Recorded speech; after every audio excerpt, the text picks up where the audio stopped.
Hi friends, ఈ వీడియోలో నేను ఇంటర్నల్ ఆర్కిటెక్చర్ ఆఫ్ 8086 గురించి చెప్తాను. ఓకే, ఇంటర్నల్ ఆర్కిటెక్చర్ ఆఫ్ 8086 మొత్తం 2 ఫంక్షనల్ యూనిట్స్గా డివైడ్ అవుతాయి. ఇంటర్నల్ ఆర్కిటెక్చర్ ఆఫ్ 8086 అంటే 40 పిన్ ఐసీ అనమాట.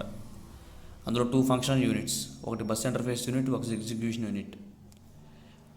బస్ ఇంటర్ఫేస్ యూనిట్ అంటే ఇంటర్ఫేస్ అంటే అది ఒక మీడియేటర్లా యాక్ట్ చేస్తుంది ఎగ్జిక్యూషన్ యూనిట్కేను మెమరీ, అదే అవుటర్ డివైజెస్కి, ఎక్స్టర్నల్ పార్ట్స్కి. ఇప్పుడు ఎగ్జిక్యూషన్ యూనిట్ ఏదైనా డేటాను ఎగ్జిక్యూట్ చేయాలంటే ఆ data bus interface unit fetch చేసుకొని వస్తేనే దాన్ని ఎగ్జిక్యూట్ చేస్తుంది. బస్ ఇంటర్ఫేస్ యూనిట్ ఏదైతే డేటాను ఫెచ్ చేసుకొని వచ్చిందో ఆ డేటాను మాత్రమే ఎగ్జిక్యూషన్ యూనిట్ ఎగ్జిక్యూట్ చేసింది.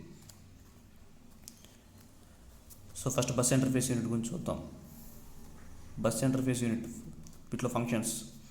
బస్ ఇంటర్ఫేస్ యూనిట్ ఏం చేసిద్దంటే fetches the instruction from memory.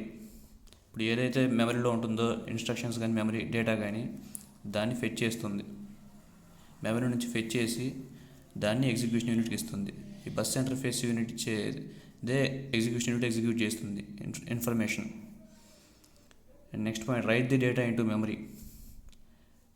Memory నుంచి ఫెచ్ చేసిద్ది, మళ్ళీ డేటాని మెమరీలో రాసిద్ది. ఈ రెండు చేసిద్ది బస్ ఇంటర్ఫేస్ యూనిట్. ఏ డేటాను రాసిద్ది? ఇప్పుడు ఏదైతే డేటా ఇందాక ఎగ్జిక్యూషన్ యూనిట్కి ఇచ్చిందో ఆ డేటా ఎగ్జిక్యూషన్ యూనిట్ ఎగ్జిక్యూట్ చేస్తుంది కదా, ఆ ఎగ్జిక్యూట్ చేసిన డేటాని బస్ ఇంటర్ఫేస్ యూనిట్కి ఎగ్జిక్యూట్ యూనిట్ ఇచ్చింది. ఆ యూనిట్ మళ్ళీ మెమరీలో ఆ డేటాను రైట్ చేస్తుంది bus interface unit. And third point, write the data into input are output ports. ఇప్పుడు ఇచ్చిన డేటాని మెమరీలో అయినా రైట్ చేస్తుంది, లేదా ఇన్పుట్ ఆర్ అవుట్పుట్ పోర్ట్స్లో కూడా రాస్తుంది. Fetches the instructions from input are output ports. And it also fetches the instructions from input are output ports. Memory నుంచి ఫెచ్ చేస్తుంది, లేదా ఇన్పుట్ ఆర్ అవుట్పుట్ పోర్ట్స్ నుంచి ఫెచ్ చేస్తుంది. ఎగ్జిక్యూట్ యూనిట్ ఎగ్జిక్యూట్ చేసిన ఇన్ఫర్మేషన్ని మెమరీలో అయినా స్టోర్ చేస్తుంది, లేకపోతే ఇన్పుట్ ఆర్ అవుట్పుట్ పోర్ట్స్లో అయినా స్టోర్ చేస్తుంది. అవి బస్ ఇంటర్ఫేస్ యూనిట్ యొక్క ఫంక్షన్స్. ఈ ఫంక్షన్స్ అన్నీ బస్ ఇంటర్ఫేస్ యూనిట్లో మొత్తం 3 ఫంక్షనల్ పార్ట్స్ ఉంటాయి. ఆ 3 ఫంక్షనల్ పార్ట్స్ మాత్రం వీటన్నిటిని పర్ఫామ్ చేస్తాయి, ఈ ఫంక్షన్స్ని. ఆ బస్ ఇంటర్ఫేస్ యూనిట్ ఫంక్షన్స్ ఏంటో చూద్దాం. Functional parts. Bus interface unit is divided into 3 functional parts. ఒకటి ఇన్స్ట్రక్షన్ పాయింటర్, సెకండ్ది సెగ్మెంట్ రిజిస్టర్, థర్డ్ది ఇన్స్ట్రక్షన్ క్యూ. ఇన్స్ట్రక్షన్ పాయింటర్ ఫస్ట్ది. ఇట్ ఈస్ ఎ 16-బిట్ రిజిస్టర్. 16-బిట్ రిజిస్టర్ అంటే తెలుసుగా. 16-బిట్ అంటే ఏదైనా డేటాని కానీ స్టోర్ చేయడం కానీ, డేటాను ఆపరేషన్స్ పర్ఫామ్ చేయడం కానీ ఏదైనా 16-బిట్ డేటాని అట్ ఎ టైం చేస్తుంది. స్టోర్ చేయటమైనా, రిసీవ్ చేయటమైనా, ఆపరేషన్స్ చేయటమైనా ఏదైనా 16-బిట్ of data at a time చేస్తుంది 16-బిట్ రిజిస్టర్ అనేది. It keeps the address of the memory location of instruction that is going to be executed. అంటే ఇప్పుడు మెమరీలో ఎగ్జిక్యూషన్ యూనిట్కి వెళ్ళే ఇన్ఫర్మేషన్ ఉంటుంది కదా. ఇప్పుడు ప్రెజెంట్ ఎగ్జిక్యూట్ అవుతున్న ఇన్ఫర్మేషన్ తర్వాత ఏదైతే ఎగ్జిక్యూట్ అవుతుందో నెక్స్ట్ ఇన్స్ట్రక్షన్ని, దాని యొక్క మెమరీ అడ్రస్ని, మెమరీ లొకేషన్ని స్టోర్ చేసుకుంటుంది ఇందులో. అంటే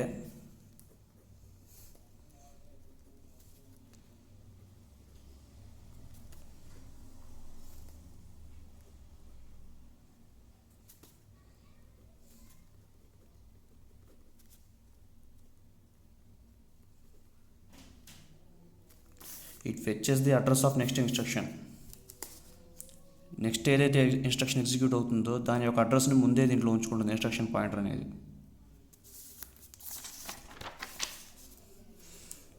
next functional part, segment registers. Here the memory space 1 MB is divided. రిజిస్టర్స్లో మొత్తం టోటల్ మెమరీ స్పేస్ ఎంత 8086లో మనం తీసుకోగలం అంటే 1 MB total memory space access చేయగలిగేది. దాన్ని సెగ్మెంట్ రిజిస్టర్స్ మొత్తం 4 బ్లాక్స్గా సెగ్మెంటెడ్ అంటే డివైడ్ చేస్తుంది. Each black specify with register with maximum 64 KB. అంటే 4 రిజిస్టర్స్, 4 బ్లాక్స్లో 4 రిజిస్టర్స్, ఒక్కొక్క బ్లాక్లో ఒక్కొక్క రిజిస్టర్ ఉంటుంది. ఈచ్ రిజిస్టర్ వచ్చేసరికి 64 KB డేటా వరకు యాక్సెస్ చేయగలదు మ్యాక్సిమం. చూడండి, ఒకటి కోడ్ సెగ్మెంట్, ఒకటి డేటా సెగ్మెంట్, ఒకటి స్టాక్ సెగ్మెంట్, ఇంకోటి ఎక్స్ట్రా సెగ్మెంట్. ఇవే 4 బ్లాక్స్లో ఉండే రిజిస్టర్స్. ఈచ్ బ్లాక్ వచ్చేసరికి 64 KB డేటా వరకు యాక్సెస్ చేయగలరు. మొత్తం 4 బ్లాక్స్ కలిపి మొత్తం 1 MB. Next functional part, instruction queue. Here the bus interface unit performs the operation is parallel with execution unit. Execute unit ఏదైతే ఆపరేషన్స్ పర్ఫామ్ చేస్తుందో ఈ బస్ ఇంటర్ఫేస్ యూనిట్ కూడా దానికి ప్యారల్గా ఆపరేషన్స్ని పర్ఫామ్ చేస్తుంది. Bus interface unit fetches the instruction byte while execution unit executing operations. అంటే ఇప్పుడు ఎగ్జిక్యూషన్ యూనిట్ ఏదైతే డేటాని ఎగ్జిక్యూట్ చేస్తుందో ఆ ఎగ్జిక్యూట్ అయిన డేటాని బస్ ఇంటర్ఫేస్ యూనిట్ ఫెచ్ చేస్తుంది. The prefetched instructions is saved in a group of high speed registers is known as instruction queue. So ఫైనల్గా ఇన్స్ట్రక్షన్ క్యూ అంటే ఏంటంటే ఇప్పుడు ప్రజెంట్ ఎగ్జిక్యూట్ అవుతున్న డేటా తర్వాత ఏదైతే ఎగ్జిక్యూట్ అవ్వాలో అవన్నీ ఇన్స్ట్రక్షన్ క్యూలో స్టోర్ అయి ఉంటాయి. నెక్స్ట్ ఎగ్జిక్యూట్ అవ్వాల్సిన ఇన్స్ట్రక్షన్స్ మొత్తం saved in a group of high speed registers is known as instructions queue.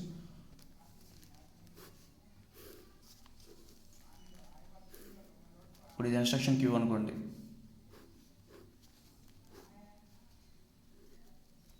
వీటిలో నెక్స్ట్ ప్రీఫెచ్డ్ డేటా తర్వాత ఎగ్జిక్యూట్ అవ్వాల్సిన డేటా మొత్తం వీటిలో స్టోర్ అవుతాయి.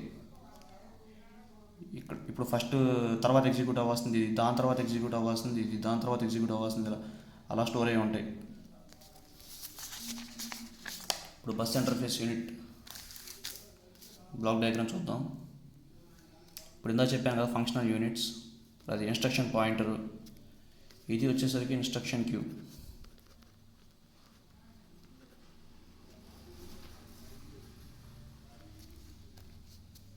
ఇందులోనే మనం ఇప్పుడు ఇది ఎగ్జిక్యూషన్ యూనిట్, ఇది బస్ ఇంటర్ఫేస్ యూనిట్, ఈ రెండింటి పైప్ లైనింగ్ ద్వారా వేరు చేస్తాం.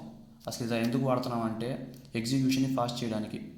ఎందుకంటే ఫెచ్ చేయడం ఎగ్జిక్యూట్ అవ్వటం రెండు ఒకేసారి జరుగుతున్నాయి. ఇక్కడ రెండింటికి టైం ఏం పట్టట్లేదు. ఇదేం ఫెచ్ చేస్తూ ఉంటుంది డేటాని వీటికి ఇస్తూ ఉంటుంది, ఇది ఎగ్జిక్యూట్ చేస్తూ ఉంటుంది. చూడండి బస్ ఇంటర్ఫేస్ యూనిట్, ఇది మెమరీ ఇంటర్ఫేస్. ఇందులో నుంచి బస్ ఇంటర్ఫేస్ యూనిట్ ఇన్స్ట్రక్షన్స్ డేటాని తీసుకుంటుంది, దాన్ని ఇన్స్ట్రక్షన్ క్యూలోకి పంపిస్తుంది, స్టోర్ చేస్తుంది ఇన్స్ట్రక్షన్స్ క్యూలో. ఇటు ఆర్డర్ వైజ్ ఎగ్జిక్యూషన్ యూనిట్ తీసుకుంటుంది ఎగ్జిక్యూట్ చేయడానికి.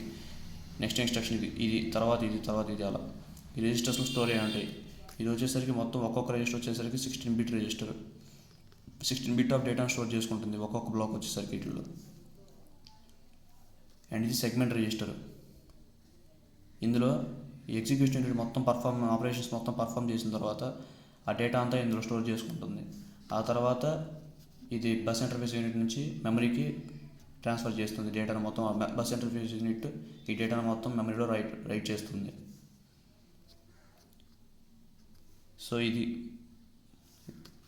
ఒక్కొక్కటి వచ్చేసరికి సెగ్మెంట్ రిజిస్టర్లో ఒక్కొక్క రిజిస్టర్ వచ్చేసరికి 16 bits of data byte of information store చేసుకోగలదు ఒక్కొక్క బ్లాక్ ఎట్ ఎ టైం. ఒక్కొక్క దాంట్లో 64 KB of data maximum store చేయగలదు ఒక్కొక్క బ్లాక్ వచ్చేసరికి. సో ఇది ఫ్రెండ్స్ బస్ ఇంటర్ఫేస్ యూనిట్ గురించి. అండ్ నెక్స్ట్ ఎగ్జిక్యూషన్ యూనిట్ గురించి నెక్స్ట్ వీడియో చేస్తాను, అందులో చూడండి దీని కంటిన్యూషన్. Thank you friends.